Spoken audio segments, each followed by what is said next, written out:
While affiliate marketing is a huge opportunity, there are some major pitfalls that you need to avoid if you're looking to create sustainable and significant income. Hey, it's Leah Ray from ToddandLeahRay.com, and today I'm going to teach you the top 7 traps that affiliate marketers fall into and how to avoid them. Number 7, choosing the wrong products. The products that you put your name behind, that you recommend to people, number 1, they gotta be good, right? They have to truly serve your audience. They have to be something that you're willing to put your reputation on the line for. And number 2, they have to fit with your audience. I don't know how many times I've seen it where people are doing a little of this and a little of that, and it's very different audiences that would be interested in both of those products. Well, guess what? That means in order to be successful with both, you're gonna have to do twice as much work. Don't do it, guys. Focus on one audience and then build out a suite of products that you're working with that serves that one audience. And make sure it's worth every penny that your audience is going to pay for it. One of the best ways to do this is to simply refer people to products that you already use. If you already use these products, you know that they're good, you know that they're really going to help people, and that you can really truthfully put your reputation on the line and suggest it to your audience. Number 6. Not creating content. Content is a must in affiliate marketing, guys. I don't know how many people we've run into who are trying to avoid creating content. Either they're scared to get on camera, they don't think they have the right personality. Well, here's the clue, guys. No one's good when they first start doing video.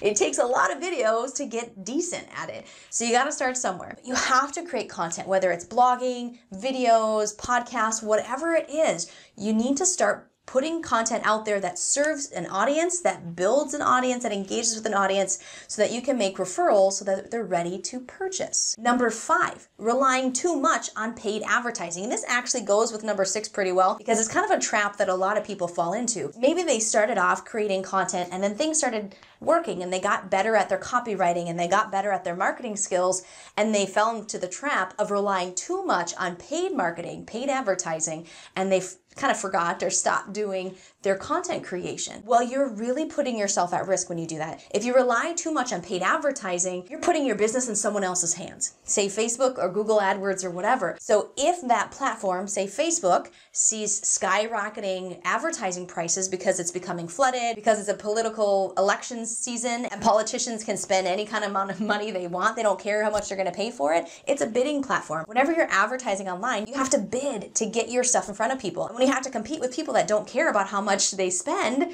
that can get really pricey. But things like Facebook ads are going way up in price. People have seen it across the board. And if your entire source of income is based off of, say, just Facebook ads, and all of a sudden they'll stop working for you, you're in trouble. Especially if your sole income for your entire family is based off of your affiliate marketing business. So that's why creating content is so important, and not to be solely reliant on paid advertising. You should layer paid advertising on top of an organic content strategy. Number 4, only having one thing to promote. This is just goofy.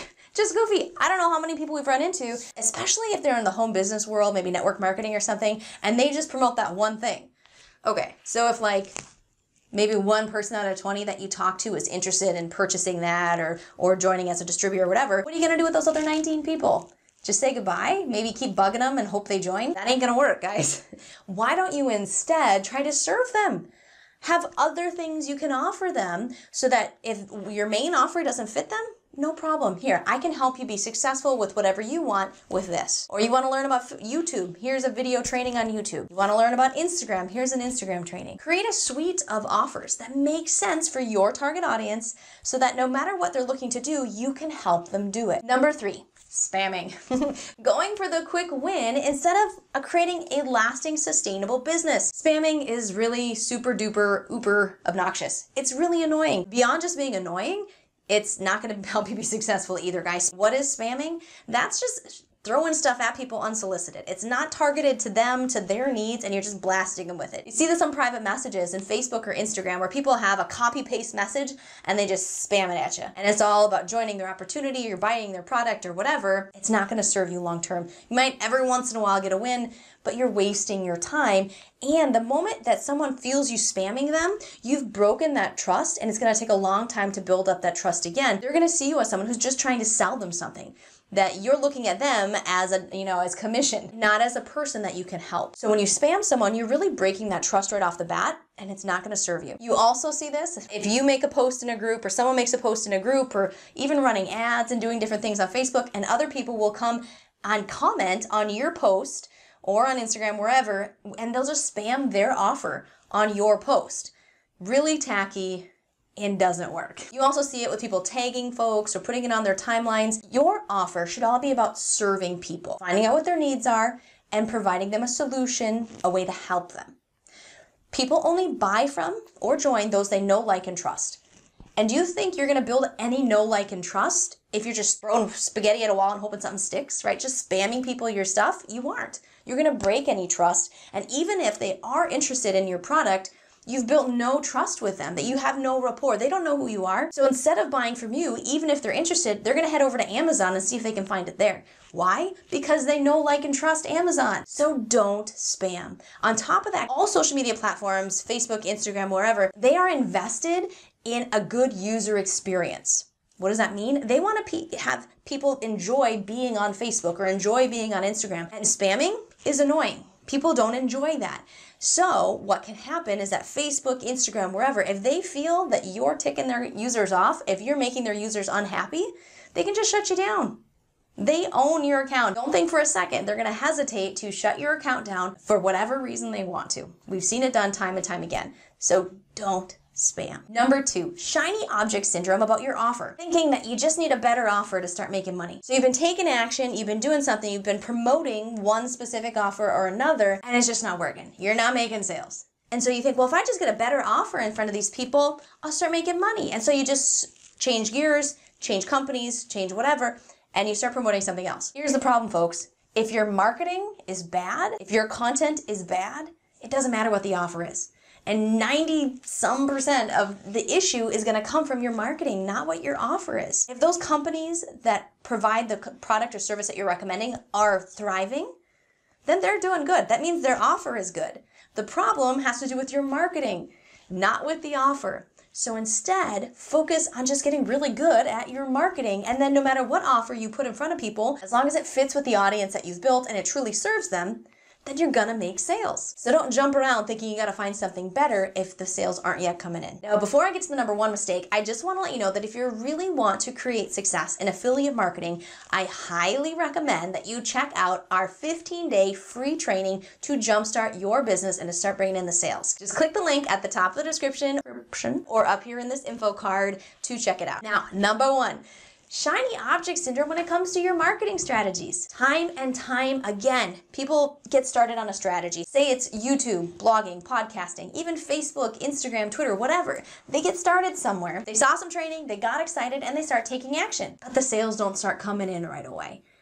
And then someone else starts talking about this other strategy over here, and instead of working on getting really good at the one thing they're already doing, they just shift gears and start going this way. So if they started on Twitter and Twitter hasn't really started working for them yet, but then someone starts talking about Facebook ads, then they just switch gears and head over to Facebook ads. Or they started blogging and they haven't figured it out yet, but someone talked about YouTube and they jump over to YouTube. If you don't focus on mastering a marketing strategy, your business really isn't going to amount to much. The people that we know that have created very successful online businesses have mastered one thing. One thing.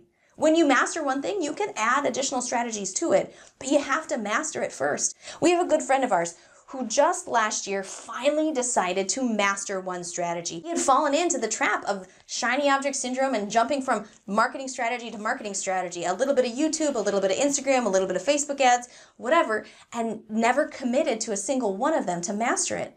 Well, about this time last year, he decided to master YouTube. He crushed it, guys. Totally crushed it.